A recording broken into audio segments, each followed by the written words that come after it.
Hello दोस्तों, कैसे हैं आप सब। आशा करता हूं कि आप सभी लोग बहुत ही अच्छे होंगे। तो हमने एक क्लास 7th के मैथमेटिक्स के टॉपिक्स का एक सीरीज स्टार्ट किया था, जिसमें हमने पहला टॉपिक चूज़ किया था अलजेब्रिक एक्सप्रेशन। तो अलजेब्रिक एक्सप्रेशन में उसके टाइप्स को पढ़ने से पहले हम कुछ टर्म्स को जान लेते हैं, ताकि हमें उसके टाइप्स को पढ़ने में आसानी होगी।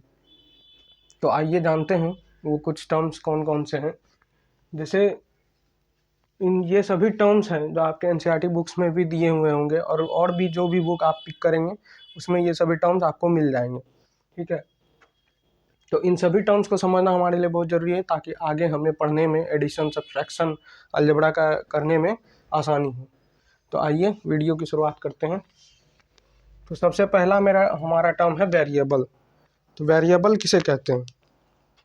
जैसा कि मैंने पिछले वीडियो में बताया होगा, वेरिएबल, कांस्टेंट और कॉम्बिनेशन ऑफ वेरिएबल कांस्टेंट से जो है कि इन दोनों के कॉम्बिनेशन से जो है वो एक्सप्रेशंस बनते हैं। एक्सप्रेशंस दो तरह के मैथमेटिकल होते हैं और एल्जेब्रिक होते हैं। एल्जेब्रिक एक्सप्रेशन मैथमेटिकल एक्सप्रेशन के अंदर ही होते हैं। ठीक है, तो पहले हम लोग वेरिएबल जान लेते हैं। वेरिएबल जानने से पहले हम एक एग्जांपल कंसिडर करते हैं कि सपोज हमें एक लाइन सेगमेंट का आप लोग जानते होंगे। जब दो पॉइंट को हम लोग दो पॉइंट के बीच एक लाइन ड्रॉ करते हैं तो उसे हम लाइन सेगमेंट कहते हैं।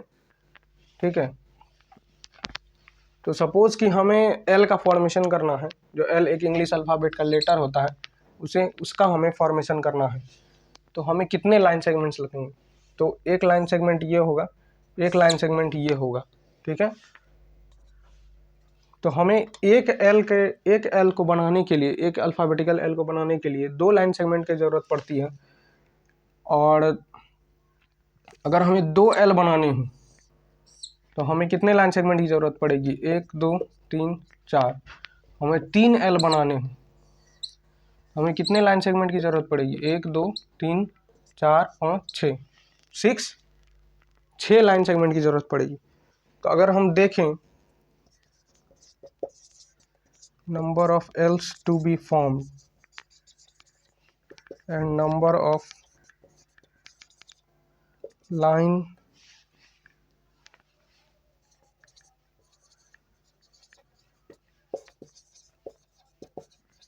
सेगमेंट रिक्वायर्ड, अगर हम गौर से देखें इस तीनों केस में क्या हो रहा है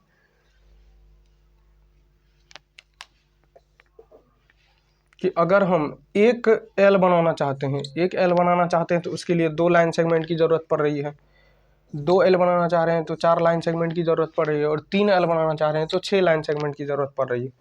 तो आप यहाँ गौर कर रहे होंगे कि ये जितने लाइन सेगमेंट बनाने की ज़रूरत पड़ रही है उतने से ये गुना हो जा रहा है। जितने लाइन सेगमेंट बनाने की ज़रूरत पड़ रही है उतने में 2 गुना हो जा रहा है। जितने यहाँ पे भी 3 बनाने थे तो उसमें 2 गुना करना पड़ गया, तब 6 लाइन सेगमेंट्स की मदद से हमने 3 लाइन बनाया। तो इसमें जो ये दो गुना होता जा रहा है ना, ये एक कांस्टेंट कहलाएगा। ठीक है, जो हमें यहाँ पे इसमें 2 गुना करना पड़ रहा है, ये क्या है? कांस्टेंट है। हम लोग कॉन्स्टेंटली अगर 2 ले रहे हैं तो 2 एल बनाना है तो 2 से गुना करके हमें पता चल रहा है कि 4 लाइन सेगमेंट की ज़रूरत है। अगर 3 एल बनाना है तो 2 से गुना करने के बाद पता चल रहा है कि 6 लाइन सेगमेंट की ज़रूरत है। तो हमारा ये जो लाइन सेगमेंट का जो डेरिवेशन है, ये किस लाइन सेगमेंट का जो नंबर पता करने का प्रोसेस है, ये किस पे डिपेंड कर रहा है? एक तो नंबर ऑफ एल्स पे डिपेंड कर रहा है, हमें कितने एल बनाने हैं। और दूसरा इसमें ये जो इंटू 2 है, जो हमें 2 गुना करना पड़ रहा है, इस पे डिपेंड कर रहा है। तो ये तीनों जो प्रोसेस है, तीनों जो सेगमेंट मैंने दिखाया आपको, इसमें जो है कि गुने टू ये एक कांस्टेंट है जो कांस्टेंट नंबर से मल्टीप्लाई हो रहा है। लेकिन ये एल को हम जैसे जैसे इंक्रीज कर रहे हैं वैसे वैसे हमारा नंबर ऑफ लाइन सेगमेंट्स भी इंक्रीज कर रहा है। तो यहाँ पे हम क्या देख रहे हैं कि नंबर ऑफ एल्स वो वेरी कर रहा है फ्रॉम सिचुएशन टू सिचुएशन। ठीक है, यहाँ 1 एल है, यहाँ 2 एल है, यहाँ 3 एल बनाना है हम। तो ये जो वेरी कर रहे हैं ना ये क्वांटिटीज, इसी को हम लोग वेरिएबल कहते हैं। और जो भी ये क्वांटिटीज होता है जिससे हम ये गुना कर रहे हैं, जो कॉन्स्टेंटली इसको दूसरे रिजल्ट देने में हमारा मदद कर रहा है, उसको क्या कहते हैं? कांस्टेंट कहते हैं। तो इसी वेरिएबल को हम लोग क्या करते हैं? वेरिएबल को हम लोग small letter of English alphabet से दिखाते हैं।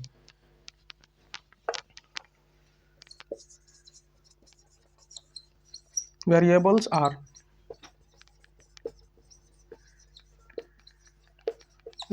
represented by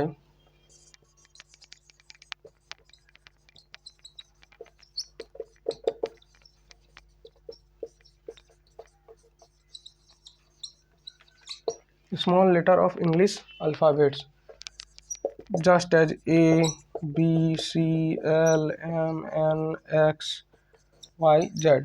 इन सभी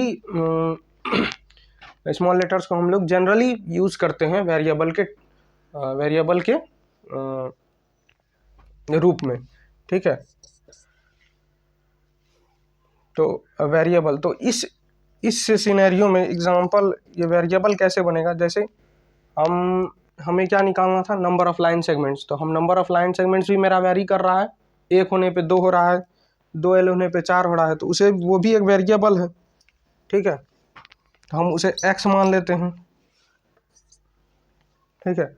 और जितने नंबर ऑफ लाइन सेगमेंट्स चाहिए, है ना, ये तो x हो गया कि जितने हम L बनाना चाह रहे हैं, नंबर ऑफ L's बनाना चाह रहे हैं, वो यहाँ पे सॉरी जितने नंबर ऑफ लाइन सेगमेंट्स है वो यहाँ पे हमें पता चलेगा x के हिसाब से। लेकिन अब जो है कि हमारे पास नंबर ऑफ L's भी वेरी कर रहे हैं हर एक सिनेरियो में, तो वो भी वेरी कर रहा है, तो वो भी एक वेरिएबल के रूप में कोट किया जाएगा, उसे दिखाया जाएगा।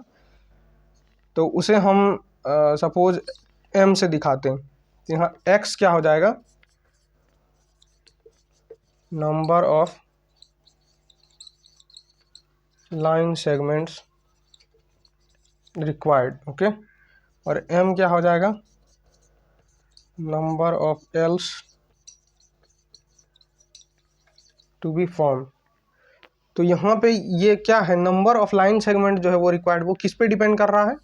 Number of else, number of L जो बनाने हैं उस पे डिपेंड कर रहा है कि कितने नंबर ऑफ लाइन सेगमेंट्स होंगे। तो जिस पे ये डिपेंड करेगा, जिस पे डिपेंड कर रहा है ये, उसे हम कहते हैं इंडिपेंडेंट वेरिएबल। और जो इंडिपेंडेंट वेरिएबल पे डिपेंड करता है उसे क्या कहते हैं?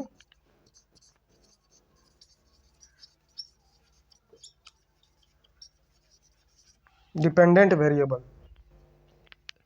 और जो ये 2 है, ये जो 2 हमारे इस प्रोसेस में एप्लीकेशन से आया, ये 2 क्या है? हमारा कांस्टेंट है जो मल्टीप्लाई हो रहा है इससे। और मैंने आपको पिछले वीडियो में बताया था कि एक स्पेशल टाइप ऑफ कांस्टेंट जो वेरिएबल से मल्टीप्लाई में हो, उसे क्या कहेंगे? कोएफिशिएंट कहेंगे। तो आइए आगे बढ़ते हैं।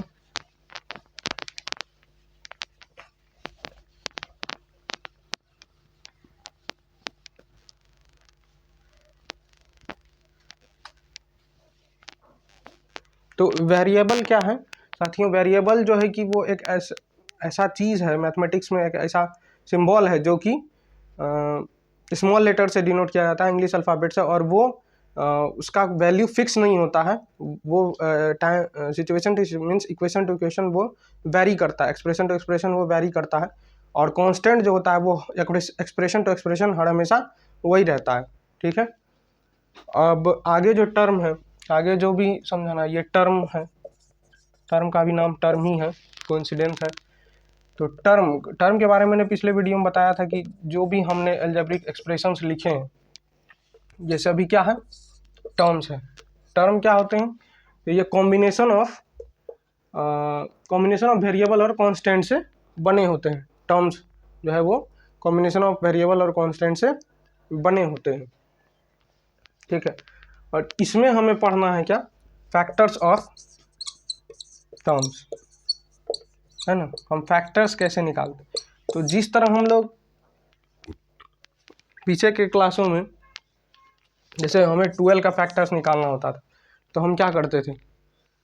फैक्टराइज करते थे, है ना, प्राइम फैक्टराइजेशन करते थे, है ना, 2 6 3 एंड 3, ठीक है। तो हम इसको कैसे लिखते थे, 2 इंटू 2 इंटू 3। तो ये जो मल्टीपल में लिखने का, मल्टीप्लाई करके लिखने का जो प्रोसेस है, यही इसको इसका फैक्टर बनाता है। हम क्या कर सकते हैं, 2 इज अ फैक्टर ऑफ 12, है ना, फिर 2 into 2 4 is a factor of 12, फिर 2 into 3 6 is a factor of 12, and 3 is also a factor of 12, and 12 is also factor of itself, ठीक है। तो इसी प्रोसेस से अगर हम हर एक टर्म को चाहें तो हम लोग स्प्लिट कर सकते हैं 3x²।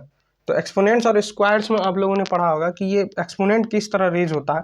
अगर हम x² लिख रहे हैं तो इसका मतलब है कि x इंटू एक्स 2 बार इसको गुना किया गया है। x4 लिख रहे हैं तो x into x into x into x 4 बार गुना किया होगा। x³ लिख रहे हैं तो x into x into x 3 बार गुना किया होगा। तो इसी को हम लोग पावर पे रेज कर देते हैं, ठीक है। जितने बार मल्टीप्लाई किया जाता है उसके बेस पे उतना पावर रेज कर देते हैं। तो यहाँ पे इसको अगर हम मल्टीपल के फॉर्म में लिखें तो इस तरह लिखेंगे, ठीक है। सेकेंड टर्म को 4x, ठीक है, और 5 को 5 इंटू 1 इसी तरह लिखेंगे। तो यहाँ पे देखिए, ये जो मैंने निकाला है, ये जो मैंने एक्सपेंड किया है मल्टीपल्स के फॉर्म में, ये सभी एक एक करके क्या होंगे, इसके फैक्टर्स कहलाएंगे। 3 is a factor of 3x² x is a factor of 3x², है ना। 3x is called the factor of 3x² और x² is called the factor of 3x²। तो इस तरह का कॉम्बिनेशन से हम लोग बोल सकते हैं कि बहुत सारे एक टर्म के बहुत सारे फैक्टर्स एग्जिस्ट करते हैं, ठीक है। उसी तरह सिमिलरली अगर हम यहाँ देखें तो 4x में 4 is a factor of 4x and x is a factor of 4x, and here 5, ये 5 कांस्टेंट टर्म है, ठीक है। तो इसके लिए यहाँ पे ये खुद का फैक्टर है या फिर 1 इसका फैक्टर हुआ, ठीक है। तो फैक्टर्स में बस इतना ही समझना था। और फैक्टर्स में जो आपने देखा, फैक्टर दो तरह के होते हैं। जैसा आपने इसमें देखा कि 3x² को हमने ऐसे लिखा, ठीक है। तो इसमें ये क्या है, ये भाई नंबर है, और ये क्या है भाई, वेरिएबल है, ठीक है। ये नंबर है, ये वेरिएबल है। तो इस नेचर के अनुसार हम फैक्टर्स को क्या करते हैं, दो भाग में स्प्लिट कर देते हैं। क्या बोलते हैं, न्यूमेरिकल फैक्टर, इसको क्या बोलेंगे, न्यूमेरिकल फैक्टर। और इस दोनों को क्या बोलेंगे, क्योंकि ये वेरिएबल है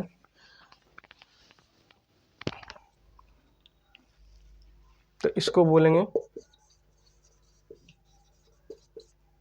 अलजेब्रिक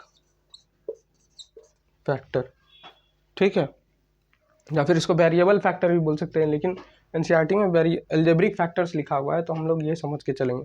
लेकिन अलजेब्रिक फैक्टर जब भी आएगा तो हम ये समझेंगे कि वो एक वेरिएबल ही होगा। किसी टर्म का फैक्टर अगर अलजेब्रिक फैक्टर है कोई भी चीज़, तो वो एक वेरिएबल ही होगा, तभी अलजेब्रिक फैक्टर है, अन्यथा वो क्या होगा, न्यूमेरिकल फैक्टर होगा। तो ये दो तरह के फैक्टर्स होते हैं। उसके बाद आगे बढ़ेंगे हम लोग। आगे का टर्म क्या पढ़ना है हमें, अनलाइक और लाइक टर्म्स पढ़ना है।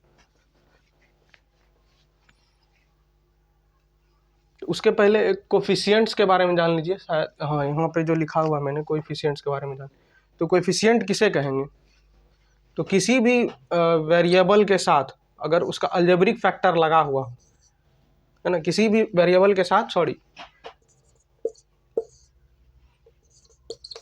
ठीक है। फॉर एग्जांपल यहाँ पे देखिए, यहाँ पे जो वेरिएबल है x है, यहाँ पे भी वेरिएबल x है, तो इसके साथ जो फैक्टर लगा हुआ है ना मल्टीप्लाई में, वो क्या है, इसका न्यूमेरिकल फैक्टर है। तो जो भी न्यूमेरिकल फैक्टर किसी भी टर्म में अगर कोई न्यूमेरिकल फैक्टर है वेरिएबल से एसोसिएटेड, तो वो क्या कहलाता है, कोएफिशिएंट कहलाता है, ठीक है। तो कोई और भी एग्जांपल ले सकते हैं, जैसे 3xy² है ना, 4x²y, ठीक है। तो यहाँ पे क्या क्या फैक्टर्स होंगे, 3x वाई इंटू वाई, यहाँ पे क्या क्या होंगे 4x into x into Y. ठीक है, तो यहाँ पे कौन कौन से फैक्टर्स होंगे भाई, सॉरी ये x है,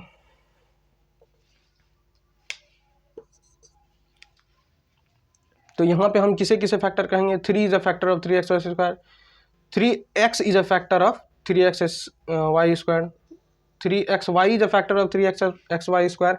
फिर यहाँ से कॉम्बिनेशन बनाएंगे, X Y is a factor of X 3x square, X Y square is a factor of 3x square, and then यहाँ से कॉम्बिनेशन बनाएंगे Y square is a factor of what 3x Y square, and may be 3y square, और बहुत सारे combination बनेंगे।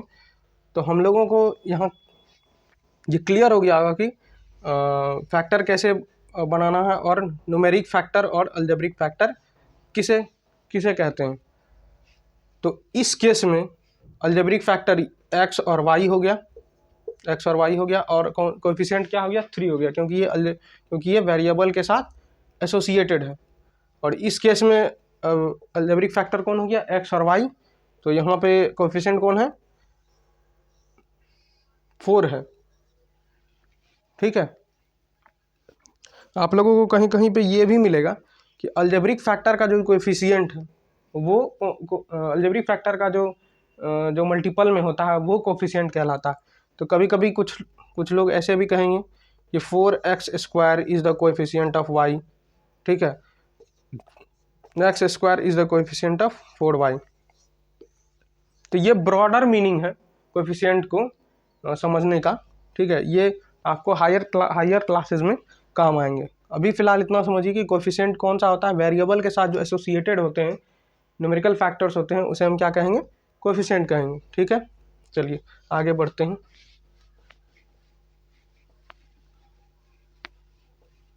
Like and unlike terms,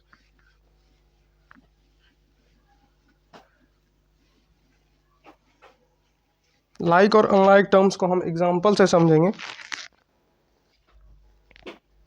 ठीक है,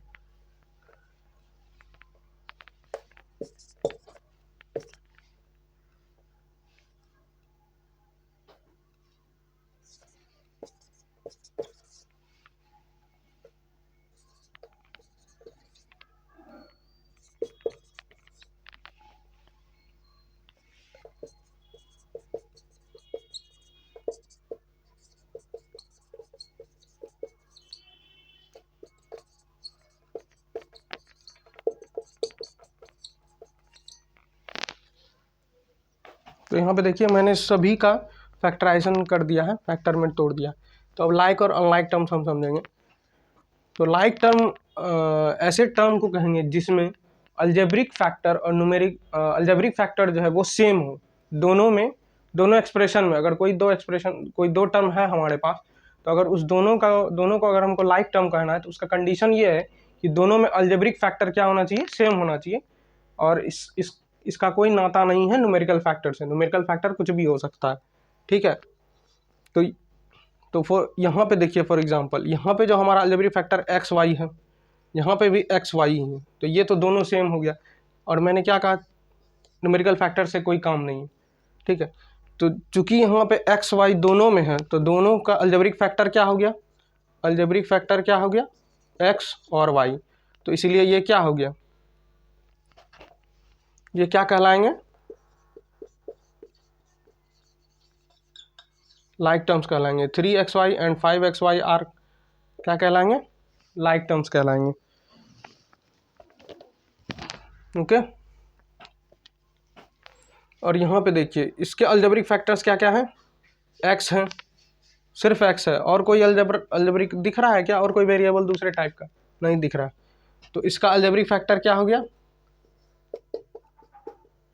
इसका अलजेब्रिक फैक्टर हो गया x, और इसका अलजेब्रिक फैक्टर कौन कौन है, x और y, क्योंकि यहाँ पे एक y दिख रहा है, और न्यूमेरिकल फैक्टर से तो हमें काम है नहीं।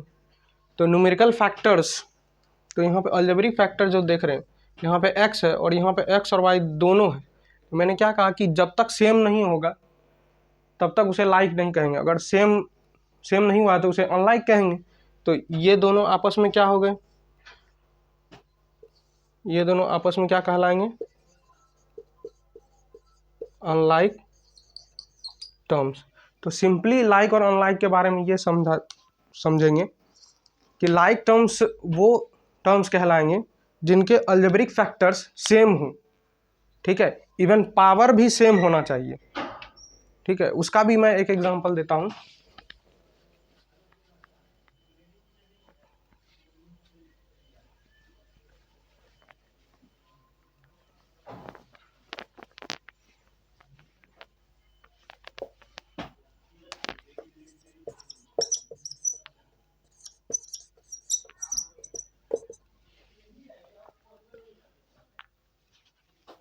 तो यहाँ पे अगर हम इसका फैक्टराइजेशन करें तो ये क्या होगा, मल्टीपल में लिखने पे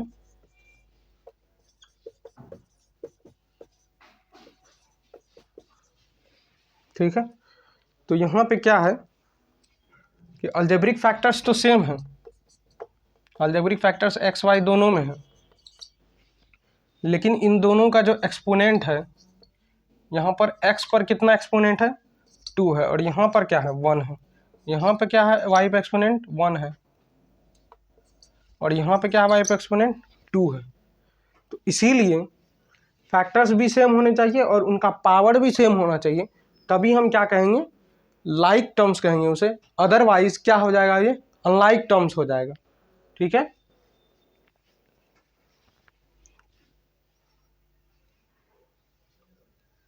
आई थिंक लाइक टर्म्स और अनलाइक टर्म्स आप लोगों को अच्छे से समझ में आ गया होगा, और इससे ज़्यादा इसमें समझना भी नहीं है, ठीक है। तो आज का वीडियो हम लोग यहीं समाप्त करते हैं। अगर इस टॉपिक से रिलेटेड कोई आपके मन में डाउट हो तो वीडियो के कमेंट सेक्शन में ज़रूर बताएं, तो मैं उसका जल्द से जल्द सॉल्यूशन आपको प्रोवाइड करूंगा। धन्यवाद।